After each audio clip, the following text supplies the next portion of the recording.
Guys, माहौल जबरदस्त शानदार। आई होप आपकी पढ़ाई मस्त चल रही है एंड आपके एंड पे रिवीजन फटाफट दमादम हो रहा है। आइए बच्चों, कस्टम्स वेयरहाउसिंग। सबसे पहली बात सर, कस्टम बॉन्डेड वेयरहाउस जो होते हैं सर, यहाँ पे सर क्या प्रोविजंस अप्लाई होते हैं, क्या वेयरहाउसिंग स्टेशन कुछ होते हैं जहां पे कस्टम बॉन्डेड वेयरहाउस वहीं पे एस्टेब्लिश हो सकते हैं। पहले बिफोर 2016 वेयरहाउसिंग स्टेशन हुआ करते थे जहां पे कस्टम बॉन्डेड वेयरहाउस एस्टेब्लिश कर सकते थे, पर नाउ सर वो सेक्शन 2016 में डिलीट कर दिया और sir now this custom bonded warehouse can be established any place in India if approved by the licensing officer, जो नॉर्मली कमिश्नर होता है। अब सर तीन तरह के वेयरहाउस होते हैं, public warehouse, private warehouse and special warehouse. Public warehouse is any importer can store his goods.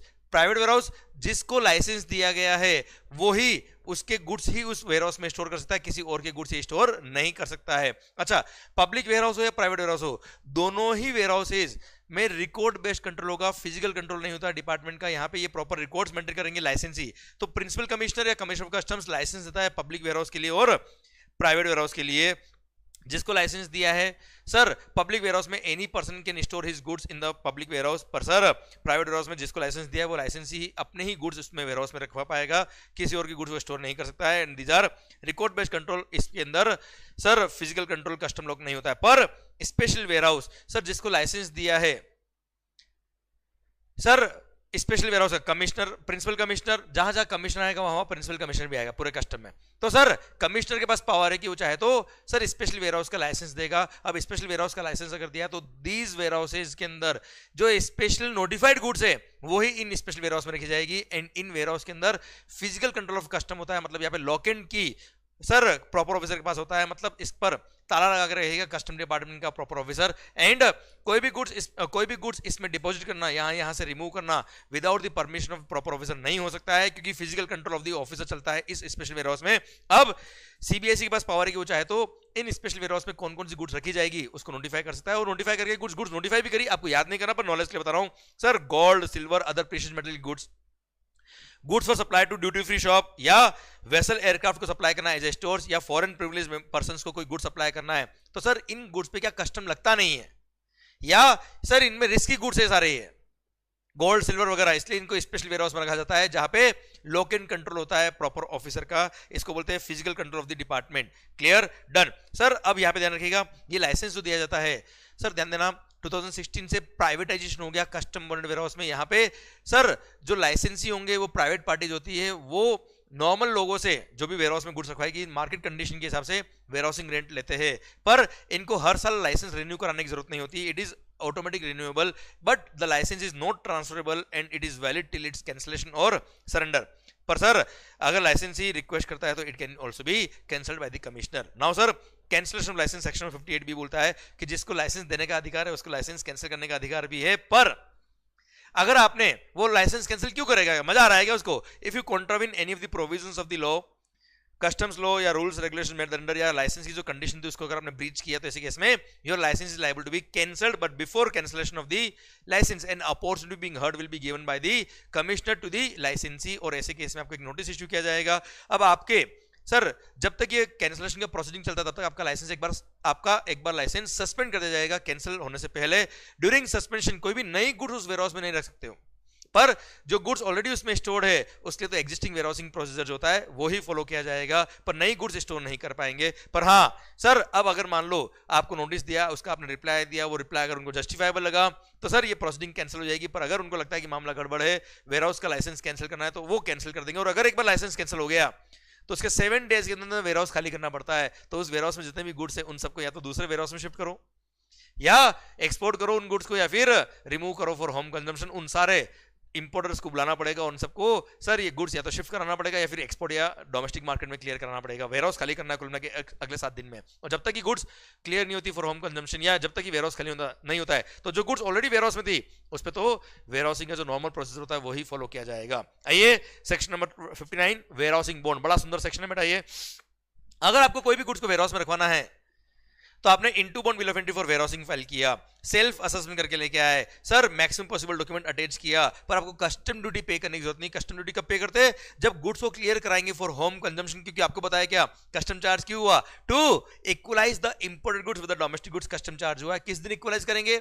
जब डोमेस्टिक मार्केट से कॉम्पीट करेगा। डोमेस्टिक मार्केट से कॉम्पीट कब करेगा? जब डोमेस्टिक मार्केट में गुड्स जाएगा। डोमेस्टिक मार्केट में गुड्स कब जाएगा? जब ex bond bill of entry for home consumption file करेंगे। इसलिए जब आप वेयरहाउस से गुड्स निकालेंगे तब कस्टम पे करना होता है, अभी कस्टम पे नहीं करना है। तो ऐसे केस में आपसे एक बॉन्ड साइन करवाते हैं कि कल को अगर आप कुछ वायलेशन करो तो हमारे पास कुछ होना चाहिए ना यार, इसलिए आपसे बॉन्ड साइन कराएंगे। Thrice the amount of duty का, एक बार ड्यूटी का अमाउंट निकालेंगे उसका 3 गुना, thrice the amount of duty आपसे वेयरहाउसिंग बॉन्ड साइन कराया जाएगा। ये ड्यूटी का बॉन्ड जो आपसे साइन कराया है सर, इसमें लिखा जाएगा कि जो इंपोर्टर है जिसने गुड्स वेयरहाउस में रखवाया है, he shall comply with all the provisions of the customs law and rules and regulations made thereunder and he will adhere to the warehousing policies. तो सर अब वो कंप्लाई करेगा, अब उसका वेयरहाउसिंग बॉन्ड साइन कर दिया। अब सर सुनिएगा ध्यान से, अगर आपने गुड्स किसी को बेच दिया इन द वेयरहाउस, तो जो एग्जिस्टिंग वेयरहाउस बॉन्ड था जो मेरे नाम पे मान लो, जो मैंने इंपोर्ट करके वेयरहाउसिंग बॉन्ड साइन किया था, it will be valid unless जो ट्रांसफरी है उसने नया वेयरहाउसिंग बॉन्ड बना दिया है और उसको लाइसेंस करवा दिया है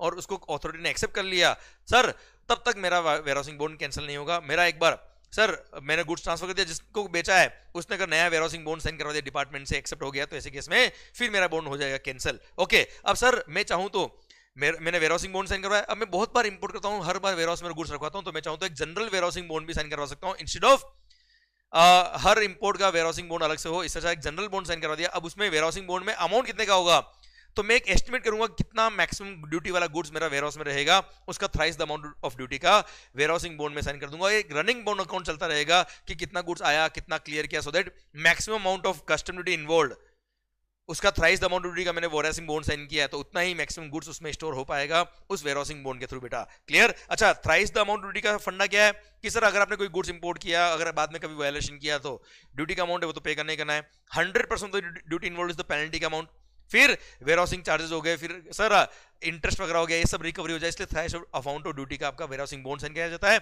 अलोंग द सिक्योरिटी और श्योरिटी आपसे ये बॉन्ड साइन करवाते हैं ये लोग। Okay done.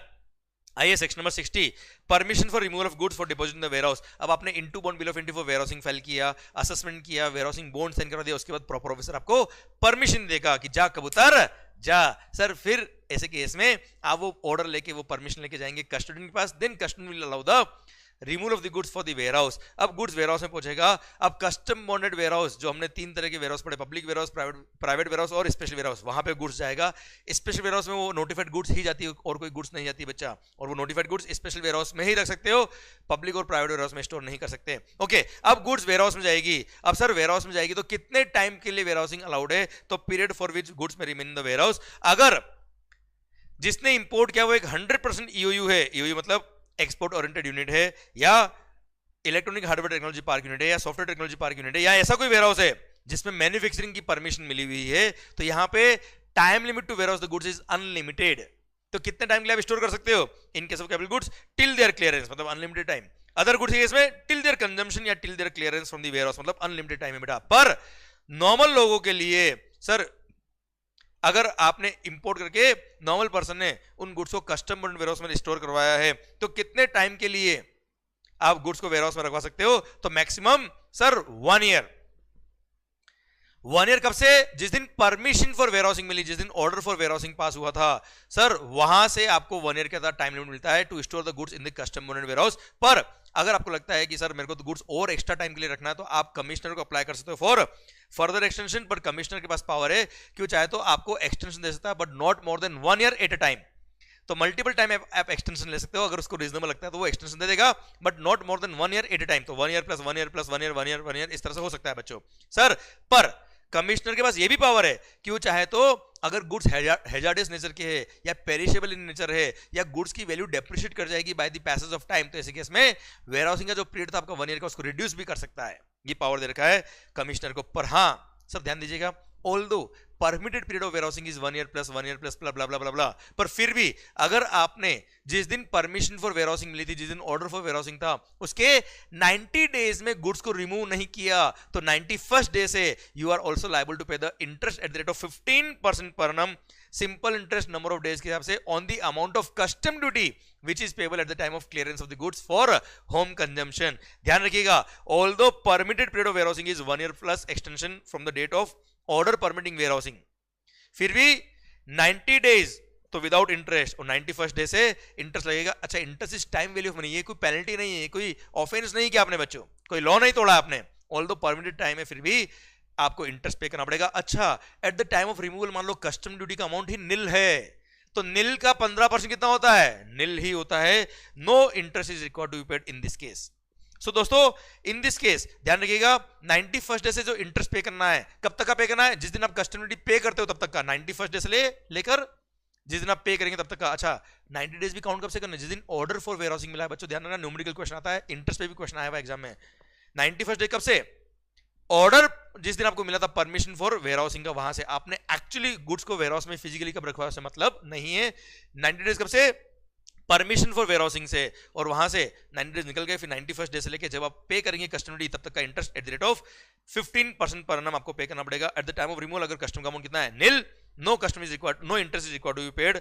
सरकार इस पर प्रतिभा प्रोसेसर्स लिमिटेड का जजमेंट आया था बेटा, है ना भाई। सेकंड थिंग, अगर 100% EOU electronic hardware technology park unit, software technology park unit या कोई ऐसा वेयर हाउस है जिसमें परमिशन फॉर मैन्युफैक्चर मिली थी, वहां पे तो आप अनलिमिटेड टाइम के लिए गुड्स को स्टोर कर सकते हो इन द वेयर हाउस, इसलिए वहां पे भी कोई इंटरेस्ट का प्रोविजन नहीं है। वहां कितने भी दिन के बाद में आप गुड्स को रिमूव करें, no interest is payable in this case. Clear. And sir Kesoram Rayon के केस में और एसबीसी शुगर लिमिटेड केस में बड़ा सुंदर जजमेंट था कि सर जो permitted period of warehousing है, जो permitted period of warehousing है, उस परमिटेड पीरियड तक अगर आपने गुड्स को रिमूव कर दिया बहुत अच्छी बात है, पर last day of permitted period of warehousing तक अगर आपने गुड्स को रिमूव नहीं किया तो जो last permitted day of warehousing होता है उस दिन ये मान लिया जाता है कि goods are deemed to be removed under violation, और उस दिन जो रेट ऑफ कस्टम ड्यूटी होगा उस रेट से कस्टम पे करना पड़ेगा। दोस्तों ध्यान रखिएगा, नॉर्मली क्या होता है, रेट ऑफ ड्यूटी कब के लेते हैं हम, जिस दिन ex bond bill of entry for warehousing file होता है। पर सपोज आपको एक क्वेश्चन भी आया हुआ एग्जाम में, आपको बुक में भी मैंने दे रखा है, मैंने पढ़ाया भी क्वेश्चन एग्जाम लेक्चर के अंदर, कि सपोज आपको वेयर हाउसिंग का परमिशन मिला 4 महीने का बेटा। अब 4 महीने का परमिशन मिला, 4 महीने सपोज एक्सपायर हो रहे 14 फेब को, और 14 फेब को आपके व्यस्त है बेटा, हाँ है ना भाई। तब ऐसे केस में आप सपोज 2 महीने बाद आए, या सपोज आप 21 मार्च को आए, तो सर 21 मार्च को अपने ex bond bill of entry for home consumption file किया, तो सर 14 फेब जो last permitted day of warehousing जो था, उस दिन जो रेट ऑफ कस्टम ड्यूटी होगी उस रेट से कस्टम पे करने का है। Although x bond bill of entry for home consumption आपने 21 मार्च को फाइल किया, उससे कोई मतलब नहीं रहेगा। 14 फरवरी को मान लेंगे goods are deemed to be removed under violation. आइए rights during warehousing section में 62 63 सिंस वेयर हाउसिंग के अंदर प्राइवेटाइजेशन हो गया था 2016 में, इसलिए ये सेक्शन डिलीट हो गए। अब केवल बचा 64, वो बोलता है क्या, owners right to deal with the warehouse goods. अगर आपके गुड्स वेयर हाउस में हैं तो आपके क्या क्या अधिकार है, सुनो ये सब मेरे अधिकार है। क्या अधिकार है, to inspect the goods, to deal with their containers in such manner so that वो गुड्स खराब नहीं हो, उनके कंटेनर्स को चेंज कर सकते हो, लॉस डिटेरियोरेशन को बचा सकते हो। फिर to sort the goods, to show the goods to the customer for sale. पर पहले बिफोर 2016 आप कुछ सैंपल भी ड्रॉ करके ले जा सकते थे after taking permission from proper officer. अब ऐसा नहीं है, अगर सैंपल लेके जाने तो कस्टम ड्यूटी पे करो, उसके लिए x bond bill of entry for home consumption file कर दो उतनी यूनिट के लिए, और फिर ले जाओ भाई, हमें कोई दिक्कत नहीं है। Okay sir, manufacture during warehousing बड़ा सुंदर सेक्शन है सर, ध्यान दीजिएगा। मालिक मैन्युफैक्चर ड्यूरिंग वेयर हाउसिंग, सबसे पहली बात सर, अगर आपने जो गुड्स इंपोर्ट किया है, आपका मान लो प्राइवेट वेयर हाउस है, ध्यान से सुनना बेटा, normally private bonded warehouse जो होते हैं या 100% ईओयू वगैरह जो होते हैं, नॉर्मली अपनी फैक्ट्री के लिए वो लाइसेंस ले लेते हैं as a private bonded warehouse. अब ऐसे केस में आपने अगर अपने वेयर हाउस के लिए परमिशन ले ली for manufacture within the warehouse, commissioner या principal commissioner is authorised to give you the permission for manufacture within the warehouse. अगर आपको परमिशन मिल गई तो ऐसे केस में आप क्या करेंगे, अब गुड्स को आपने इंपोर्ट किया, सपोज आपने रबर इंपोर्ट किया, और रबर से आप क्या बना रहे हो, टायर। आपने रबर इंपोर्ट किया, आपने into bond bill of entry for warehousing file किया, अपनी फैक्ट्री ले गए जहां पे आपने मैन्युफैक्चरिंग ऑपरेशंस कर रहे हो, और उसका कस्टम बॉन्डेड वेयर हाउस की तरह आपने परमिशन ले रखा है, मैन्युफैक्चरिंग का परमिशन भी ले रखा है आपने। तो ऐसे केस में सिंस आप सर आपके वेयर हाउस ले गए ना, वेयर हाउस कौन सा जिसके लिए लाइसेंस ले रखा है, कस्टम बॉन्डेड वेयर हाउस वाला बेटा। तो एक तरह से आपने जब कस्टम पोर्ट से गुड्स को ले गए होंगे कस्टम बॉन्डेड वेयर हाउस, तो ऐसे केस में कोई कस्टम पे नहीं कि आपने into bond bill of entry for warehousing file करा। क्लियर। आपने रबर इंपोर्ट किया, रबर से आपने उस वेयर हाउस के अंदर सर टायर बना दिया। अब टायर बना के आप अगर उसको एक्सपोर्ट कर देते हो तो ऐसे केस में no customs is required to be paid on import of tyres, import of rubber, क्योंकि सर वो डोमेस्टिक मार्केट में गया ही नहीं। आपको पता है कस्टम चार्ज क्यों हुआ, to equalise the imported goods with the domestic goods custom charge हुआ। अब ऐसे केस में रबर एक तरह से डोमेस्टिक मार्केट में गया ही नहीं, आपने फिनिश गुड्स क्या कर दिया, एक्सपोर्ट कर दिया, no custom is required to be paid on imported goods. Second thing, जो गुड्स आपने एक्सपोर्ट किया है, rubber, tyre, what about GST? जो टायर आपने एक्सपोर्ट किया है सर, ये स्क्वायरली फॉल होता है under the definition of supply. अब जो आपने टायर एक्सपोर्ट किया है वो इंटरसेट सप्लाई के स्कोप में आता है। वहां पे अगर आपने बॉन्ड साइन कर दिया होगा तो नो आईजीएसटी, आपने एलयूडीए बॉन्ड साइन नहीं किया तो आईजीएसटी पे करके फिर एक्सपोर्ट करना। वो जीएसटी वाले प्रोविजन जो नॉर्मल लगेंगे वो लगेंगे टायर पे। अब केस नंबर 2, अगर आपने उन फिनिश्ड गुड्स को डोमेस्टिक मार्केट में बेच दिया for home consumption, removed in DTA, तो ऐसे केस में सर वो रबर से बनने वाला जो टायर था, वो टायर अगर आपने डोमेस्टिक मार्केट में बेच दिया तो सर टायर पे तो जीएसटी लगेगा as per the GST provisions, और रबर जब आपने इंपोर्ट किया था तब कस्टम पे नहीं किया था। अब आप रबर जब इन दी फॉर्म ऑफ टायर बेच रहे हो डोमेस्टिक मार्केट में तो रबर पे कस्टम पे करना पड़ेगा। ओके, अब बात आ रही है क्या, अगर आपने पार्टली फिनिश गुड्स को, मतलब फिनिश गुड्स में से कुछ फिनिश गुड्स आपने एक्सपोर्ट कर दिए, कुछ फिनिश गुड्स आपने डोमेस्टिक मार्केट में बेच दिए, जैसे केस में जो आपने एक्सपोर्ट कर दिए उस पर कोई कस्टम नहीं पे करना है, उसमें जो रबर काम है उस पर कोई कस्टम पे नहीं करना है, और जो टायर आपने डोमेस्टिक मार्केट में बेच दिए उसमें जो रबर काम है उस पर कस्टम पे करना पड़ेगा। एंड सर जो डोमेस्टिक मार्केट में गुड्स बेचा उस पर जीएसटी की प्रोविजन भी लगेंगे बेटा, सिंपल बात, clear. Now what about waste और refuse which is arising out of the manufacturing and other operations? तो सर उसके बड़ा सुंदर चार्ट मैंने दे रखा है। अगर ये मैन्युफैक्चरिंग प्रोसेस आपने वेयरहाउस में किया है उस टाइम पे कुछ वेस्ट और स्क्रैप भी अराइज हुआ है, तो what about duty on that waste और स्क्रैप? इट डिपेंड्स क्या वेस्ट और स्क्रैप आपने एक्सपोर्ट कर दिया? अगर वेस्ट और स्क्रैप भी आपने एक्सपोर्ट कर दिया there is no point of any custom duty, कोई कस्टम पे करने की जरूरत नहीं है वेस्ट और स्क्रैप पर। अब मैं बात कर रहा हूं, अगर आपने वेस्ट और स्क्रैप डोमेस्टिक टैरिफ एरिया में बेचा या फिर वेस्ट और स्क्रैप को डिस्ट्रॉय कर दिया तो क्या होगा? तो सर ऐसे केस में अगर वेस्ट और स्क्रैप को डोमेस्टिक मार्केट में बेचा तो कस्टम तो लगेगा ना यार, तो इसका ट्रीटमेंट क्या होगा वेस्ट और स्क्रैप? अच्छा, रबर पे कस्टम कितना होगा, टायर पे जीएसटी कितना होगा, उसकी बात मैं कर रहा हूं, मैं कचरे की बात कर रहा हूं। What about the scrap? तो custom duty will be charge on waste और स्क्रैप, पर कितना चार्ज होगा? It depends on the treatment of final goods. आपने फाइनल गुड्स के साथ क्या किया?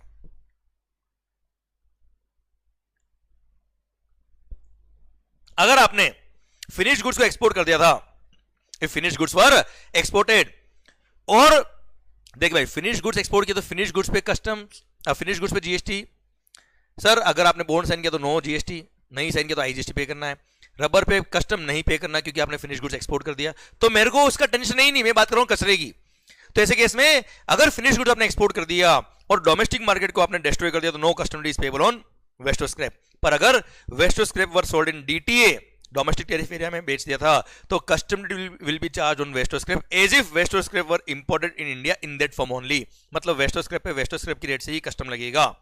एंड सर अगर फिनिश गुड आपने डीटीए में बेचे थे तो सर रबर पे तो कस्टम लगा होगा, फिनिश गुड्स पे भी जीएसटी लगा होगा। अब वेस्ट और स्क्रैप को अगर आपने डोमेस्टिक मार्केट में बेचा है तो custom duty will be charge on waste और scrap on the basis of the contents of the imported raw material in such waste और स्क्रैप। मतलब उस वेस्ट और स्क्रैप पे कस्टम की रेट लगेगी कौन सी? रबर की, क्योंकि रबर था imported content in that waste और स्क्रैप, तो रबर की रेट से कस्टम पे करना पड़ेगा ऑन वेस्ट और स्क्रैप। और अगर फिनिश गुड आपने एक्सपोर्ट किए थे तो रबर पे, तो वेस्ट और स्क्रैप पे कस्टम लगता है वेस्ट और स्क्रैप की रेट से ही। Clear sir? ये एग्जांपल के थ्रू मैंने समझा रखा है कि यही एग्जांपल कि सर रबर इंपोर्ट किया, उससे आपने टायर बनाया, टायर बना के आपने कुछ एक्सपोर्ट किए, कुछ डोमेस्टिक मार्केट में क्या होगा? तो सर कस्टम ड्यूटी की रेट है सपोज रबर पे 15%, वेस्ट और स्क्रैप पे है 10% और जीएसटी की रेट टायर पे है 12%। केस नंबर 1, टायर अगर आपने एक्सपोर्ट कर दिए तो no custom duty on rubber, no GST on tyre exported अगर आपने एलयूडीए बॉन्ड साइन किया तो बेटा। सेकंड थिंग, अगर वेस्ट और scrap were sold in DTA for ₹50,000 तो 50,000 पे कस्टम लगेगा एज इफ वेस्ट और scrap were imported in India in that form only. तो 50,000 पे 10% 5,000 रुपए आपको कस्टम पे करना पड़ेगा। और अगर वेस्ट और स्क्रैप आपने डिस्ट्रॉय कर दिया तो no custom duty on waste और स्क्रैप। ओके, अब केस नंबर 2, अगर tyres were sold in DTA for ₹15 lakh, तो सबसे पहली बात सर अगर इसमें इंपोर्टेड रॉ मटेरियल जो था रबर, उसका कंटेंट का भी इंफॉर्मेशन दे रखा है, 7 लाख का इंपोर्टेड मटेरियल था आपका, तो रबर पे तो लगेगा कस्टम्स 15% से बेटा। टायर जो 15 लाख में बेचा है उस पर लगेगा जीएसटी, जीएसटी ग्रेड दे रखी है 12%, तो 15 लाख पे जीएसटी 12%, 7 लाख पर कस्टम्स 15%। एंड वेस्ट और स्क्रैप जो आपने डीटी में चाहे फॉर ₹50,000, और वेस्ट और स्क्रैप पे रेट लगेगा कौन सा? रबर का, वेस्ट और स्क्रैप का नहीं बेटा। यहाँ पे 15% कस्टम लगेगा ऑन सच वेस्ट और scrap on the basis of the content of the raw materials which are content in the waste और स्क्रैप। Clear sir? इसी बेस पे थोड़ा सा एक ट्रिकी मैंने एग्जांपल यहाँ पे और दे रखा है बच्चों, ये भी आप देखिएगा। अब ये बच्चों पावर टू एग्जेम्प्ट। सर अगर मान लो जो इसी मेरे एग्जांपल में आप देख लीजिए, रबर जो आपने इंपोर्ट किया, सपोज उस पे कस्टम ड्यूटी का रेट है 25% और रबर से जो टायर बनाया आपने उस पे कस्टम का रेट है सपोज 16%। अब आपने क्या किया, फिनिश रबर इंपोर्ट किया, वेयरहाउस में ले गए, वहां आपने टायर बनाया और टायर बना के डोमेस्टिक मार्केट में बेचा। तो सर रबर पे कस्टम, टायर पे तो जीएसटी लगेगा, रबर पे कस्टम लगेगा eight the rate of 25%।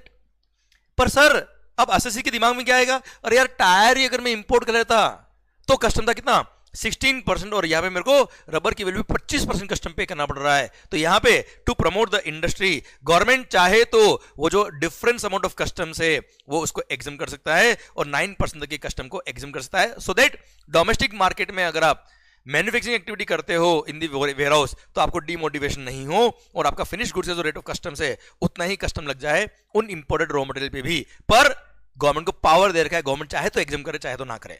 Okay आइए नाउ नेक्स्ट टॉपिक है क्या, removal from the warehouse. Section number 67 बोलता है shifting to another warehouse. Sir अगर आप गुड्स मुंबई वेयरहाउस से चेन्नई वेयरहाउस में शिफ्ट कर रहे हो तो यहाँ पे कोई आपको x bond bill of entry for home consumption file नहीं करना है, क्योंकि कस्टम क्लियरेंस नहीं कर रहे हो, कोई कस्टम पे करने की जरूरत नहीं है, वेयरहाउसिंग बॉन्ड भी नया साइन करने की जरूरत नहीं है, बस आप परमिशन फ्रॉम प्रॉपर ऑफिसर लेंगे और इस वेयरहाउस से शिफ्ट करके जहां आपको दूसरे वेयरहाउस में ले जाना है वहां आप कस्टम बॉन्ड वेयरहाउस में ले जाएंगे और same procedure will be followed for warehousing. जो आपने नॉर्मली ओरिजिनल वेयरहाउस में रखने के लिए फॉलो किया था वही प्रोसीजर फॉलो करना पड़ेगा। Okay done.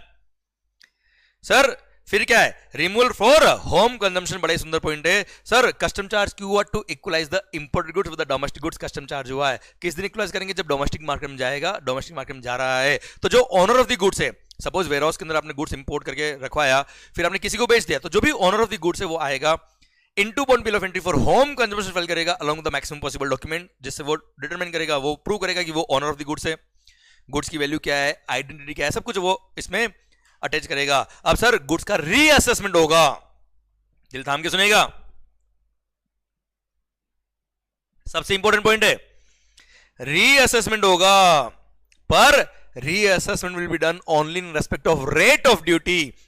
रीवैल्यूएशन नहीं होता है, क्योंकि वैल्यू तो जब अपने value of goods is relevant eight the time of importation of goods into India, जिस प्राइस पे इंपोर्ट हुआ था वही वैल्यू होता है गुड्स का, रीवैल्यूएशन नहीं करेंगे। पर अगर रेट ऑफ ड्यूटी चेंज हो गया तो ड्यूटी का अमाउंट रीडिटरमाइन किया जाएगा having regard to the currently applicable rate of duty. Sir duty का अमाउंट निकलेगा, अच्छा रेट ऑफ एक्सचेंज भी जो फर्स्ट बिल ऑफ एंट्री वाला था वही देखा जाएगा, रेट ऑफ एक्सचेंज भी वापस से डिटरमाइन नहीं करने का।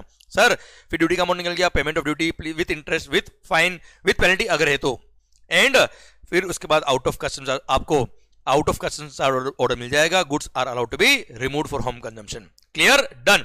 अब एक और पॉइंट है बड़ा सुंदर मुझे लगता है, टाइटल ट्रांसफर ऑफ टाइटल, जैसे हमने पढ़ा था रिलिंक्विशमेंट ऑफ टाइटल, वही पॉइंट यहाँ पे है सर कि अगर before removal for home consumption, इस लाइन पे ध्यान दीजिएगा, before removal for home consumption अगर किसी भी कारण से आपको गुड्स अब नहीं चाहिए तो ऐसे केस में यू में transfer the title in favour of commission of customs, और आपने कस्टम्स को एक तरह से गुड्स डोनेट कर दी तो no customs is required to be paid by you, और आपको कोई कस्टम पे करने की जरूरत नहीं है। पर अगर किसी गुड्स के लिए ऑफेंस कमिट किया हुआ है तो ऐसे केस में ऑफेंडेड गुड्स के लिए कभी भी रेमिशन अलाउ नहीं होता है। Clear done. अब सुनना बात को ध्यान से, यहां पे रेमिशन आपको तभी अलाउ होगा, रेलिंक्विशमेंट आपको तभी अलाउ होगा अगर आपने रेलिंक्विशमेंट किया है before removal for home consumption. यहां एक बड़ा सुंदर जजमेंट आया हुआ था sir, in case of decorative laminates India private limited के केस में कर्नाटक हाईकोर्ट का जजमेंट आया। सुनना बात को ध्यान से, इसके बेस पे क्वेश्चन भी आया हुआ एग्जाम में। सर यहां बोले क्या, suppose permitted period of warehousing was expiring on 14th of February, ये था last day of permitted period of warehousing, उस टाइम तो आप व्यस्त थे बेटा। फिर 21 फरवरी को आप आके बोलते हो क्या कि मेरे को तो ये गुड्स नहीं चाहिए, I want to relinquish the title, क्योंकि जिसके लिए मंगाया था गुड्स वही अब अपनी नहीं रही। तो सर सब तबाह हो गया, तो गवर्नमेंट बोलता तुम्हारा तबाह हुआ तो हमारा तबाह क्यों कर रहे हो आप। तो यहां पर sir decorative laminates India private limited के केस में जजमेंट आया कि last permitted day of warehousing तक अगर आपने गुड्स को रिमूव नहीं किया फॉर होम कंजम्पशन, तो जो last permitted day of warehousing होता है उस दिन ये मान लिया जाता है कि goods are deemed to be removed under violation. और sir after once goods have been removed for home consumption, उसके बाद में कभी भी रेलिंक्विशमेंट अलाउ नहीं होता है, इसलिए रेमिशन नहीं मिलेगा, कस्टमर ड्यूटी पे करना पड़ेगा with interest with penalty. Clear done. सरकार आइए नाउ रिमूवल फॉर एक्सपोर्ट। अगर आपने कोई गुड्स कस्टम बोर्डेड वेयरहाउस में रखवाई है और वहीं से अगर आपको एक्सपोर्ट करना है, बहुत ही अच्छी बात है, इंपोर्टेड गुड्स को आपने डोमेस्टिक मार्केट में ले ही नहीं गए और वहीं से वेयरहाउस से एक्सपोर्ट कर दिया, तो no custom is required to be paid on imported materials. पर अगर उन गुड्स के एक्सपोर्ट करने पर एक्सपोर्ट ड्यूटी लगता है तो आपको एक्सपोर्ट ड्यूटी पे करना पड़ेगा, वरना no custom is required to be paid. आपको एक्सपोर्ट शिपिंग बिल या export bill of export file करना पड़ेगा सर। और अगर कोई फाइन या पेनल्टी वगैरह है तो वो पे करना पड़ेगा, अदरवाइज कोई कस्टम पे करने की जरूरत नहीं in respect of import of goods. पर वो गुड्स के एक्सपोर्ट करने पर अगर कस्टम लगता है तो एक्सपोर्ट ड्यूटी पे करना पड़ेगा। प्लस गवर्नमेंट को पावर दे रखा है कि सर अगर गवर्नमेंट को ऐसा लगता है कि इंपोर्टेड गुड्स जो आप इंपोर्ट कर रहे हो उसको जब री एक्सपोर्ट कर रहे हो आप, वहां पे there is a chance of smuggling back those goods into India. वो गुड्स आप केवल एक्सपोर्ट करके दिखा रहे हो और वापस से गुड्स सर बैक रूट से वापस इंडिया में आ रही है और आप तो केवल एक्सपोर्ट के बेनिफिट ले रहे हो ताकि कस्टम पे नहीं करना पड़े आपको। तो अगर गवर्नमेंट लगता है कि ऐसी कोई गुड्स है तो गवर्नमेंट चाहे तो उन गुड्स का एक्सपोर्टेशन मना भी कर सकती है या फिर एक्सपोर्टेशन अलाउ भी कर सकती है, तो सब्जेक्ट टू सर्टेन कंडीशंस और रेस्ट्रिक्शन फॉलो करके फिर आप उन गुड्स को री एक्सपोर्ट कर पाएंगे। ऐसा गवर्नमेंट को पावर दे रखा है, कोई खास बात नहीं है। आइए सेक्शन 70 बोलता है क्या, allowance in case of goods of volatile nature. Goods of volatile nature का मतलब होता है goods which vary in nature, goods which vary in volume due to their nature. Sir आज कोई ऑयल वगैरह, जैसे फॉर एग्जांपल, वैसे ये गुड्स का नाम आपको याद करने की जरूरत नहीं है, पर एक एग्जांपल देखिए, wine, spirit, beer kept in cask, liquid helium gas kept in containers, crude stores in caverns, aviation fuel, motor spirit, mineral turpentine etcetera. ये गुड्स की लिस्ट याद करने की जरूरत नहीं है। नोटिफाइड गुड्स है जो वोलेटाइल नेचर के गुड्स है। ये गुड्स अगर आपने इंपोर्ट किए, कस्टम बोर्ड वेयरहाउस में रखवाया, तो सर इनका नेचर ऐसा कि they will very in volume, थोड़ा बहुत इवोपरेट हो जाएगा यार। तो जितना नॉर्मल लॉस की लिमिट में लॉस हुआ इस पे नोबडी इज लायबल टू पे custom duty in respect of such goods. Clear, done.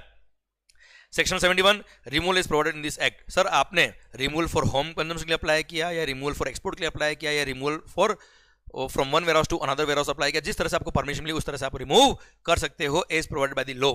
Sir अब अगर आपने वायलेशन किया, goods improperly removed from warehouse, sir या तो आपने सेक्शन 71 फॉलो नहीं किया, परमिशन नहीं मिली और आपने रिमूव कर दिया, या with in the prescribed time limit for warehousing जो था 1 ईयर प्लस एक्सटेंशन उसमें आपने रिमूव नहीं किया, या किसी भी तरह का आपने वायलेशन किया, तो ऐसे केस में सर जो वायलेटेड गुड्स है उनके रेस्पेक्ट में जितना भी custom duty with interest with penalty है वो डिपार्टमेंट का प्रॉपर ऑफिसर आपसे डिमांड कर सकता है। और अगर वो इंपोर्टर ऑफ द गुड्स जिसने वायलेशन किया है वो अगर duty with interest with penalty पे नहीं करता है, तो ऐसे केस में जो गुड्स अवेलेबल है वेयरहाउस में उनको डिटेन करके डिपार्टमेंट डिस्पोज ऑफ कर देगा to recover this amount. Okay, done. आइए 73 बोलता है कैंसलेशन बॉन्ड। अगर आपने गुड्स रिमूव कर दिए as provided by the law के अकॉर्डिंग आपने गुड्स को रिमूव कर दिया, सारा कस्टम, इंटरेस्ट, पेनल्टी, फाइन जो भी था वो आपने पे कर दिया, तो सर आपका बॉन्ड क्या हो जाएगा, कैंसल, एंड सिक्योरिटी आपकी रिलीज हो जाएगी। क्लियर, ठीक। आइए एक और सेक्शन नंबर 73 ऐड किया। जब से प्राइवेटाइजेशन किया इन द वेयरहाउसिंग 2016 में, तब ये सेक्शन ऐड किया था गवर्नमेंट ने 73A। वो बोलता है क्या, जो वेयरहाउस का लाइसेंसी है उसके एक वेयरहाउस ऑपरेटर अपॉइंट करना पड़ेगा, वेयरहाउस कीपर अपॉइंट करना पड़ेगा, जो वेयरहाउस के सारे फंक्शंस को डिस्चार्ज करेगा, वो प्रॉपर रिकॉर्ड्स मेंटेन करेगा, कौन कौन सी गुड्स उसने स्टोर करी थी, कौन कौन सी उसने रिमूव करी, मतलब प्रॉपर गुड्स का पूरा मूवमेंट उसमें दिखना चाहिए। ये रिकॉर्ड्स उसको 5 साल तक मेंटेन करने पड़ेंगे। कितने, 5 है, मिनिमम पीरियड ऑफ 5 इयर्स तक रिकॉर्ड मेंटेन करने पड़ेंगे। और डिजिटल रिकॉर्ड अगर वो रखता है तो उसका प्रॉपर बैकअप रखना पड़ेगा, सो दैट उसकी डिजिटल कॉपीज भी डिपार्टमेंट को कभी वेरीफाई करना तो वो मिल पाए। एंड सर अगर कोई भी गुड्स वेयरहाउस में रखवाया है तो अब वेयरहाउस ऑपरेटर की भी लाइसेंस की भी जिम्मेदारी बनती है, क्योंकि रिकॉर्ड बेस्ड वेरिफिकेशन है। यहां पे कोई फिजिकल कंट्रोल नहीं किया डिपार्टमेंट ने, आपके पास ही चाबी है, आपके पास ही रिकॉर्ड्स है, आपको ही मेंटेन करना है सब कुछ। तो सर अगर कोई गड़बड़ पाई गई, तो अगर कोई कॉन्ट्रोवर्शन अंडर सेक्शन 71, मतलब अगर गुड्स अंडर वायलेशन रिमूव हुए, तो licensee shall also be liable to pay the duty, interest, fine and penalty. उसको प्रॉपर कस्टोडियन का एक तरह से जिम्मेदारी दे दिया है कि प्रॉपर गुड्स का, सारी जो गुड्स वेयरहाउस में रखी है वह आपको प्रॉपर रिकॉर्ड रखना है, उनका सबका ध्यान रखना है। कुछ वायलेशन हुआ तो you are also liable to pay the duty, interest, penalty, fine etcetera. और इन एक्सट्रीम सिचुएशन उस वेयरहाउस का लाइसेंस भी कैंसिल हो सकता है। इसी के साथ भारत माता की जय। इसी के साथ ये टॉपिक, ये चैप्टर भी खत्म होता है। अब आई होप मजा आ रहा है, आई होप सर फटाफट आपके चैप्टर्स कवर हो रहे हैं एंड आपका कॉन्फिडेंस बढ़ रहा है, which is of utmost important at this moment. Sir ध्यान रखिए, जितना ज्यादा आप कॉन्फिडेंट होंगे उतने ही अच्छे आपके एग्जाम्स जाएंगे। Maintain the true spirit of warrior. Sir ये फाइट है आपका, एक तरह से आप जंग लड़ रहे हो। जितना कॉन्फिडेंट रखोगे, जितना आप आत्मविश्वास रखोगे, उतनी सफलता आपकी शानदार तरीके से आपके झोली में आएगी। All the very best guys, love you lot. दुआओं में हमेशा याद रखिएगा। We all are praying for your success. मस्त रहिए, माहौल बनाइए, खुश रहिए और खुश होके पूरी एनर्जी के साथ पढ़ाई करिए। माहौल जब शानदार अपने आप बन जाएगा। All the best guys, thank you so much, love you lot, take care, bye bye, all the very best, thank you.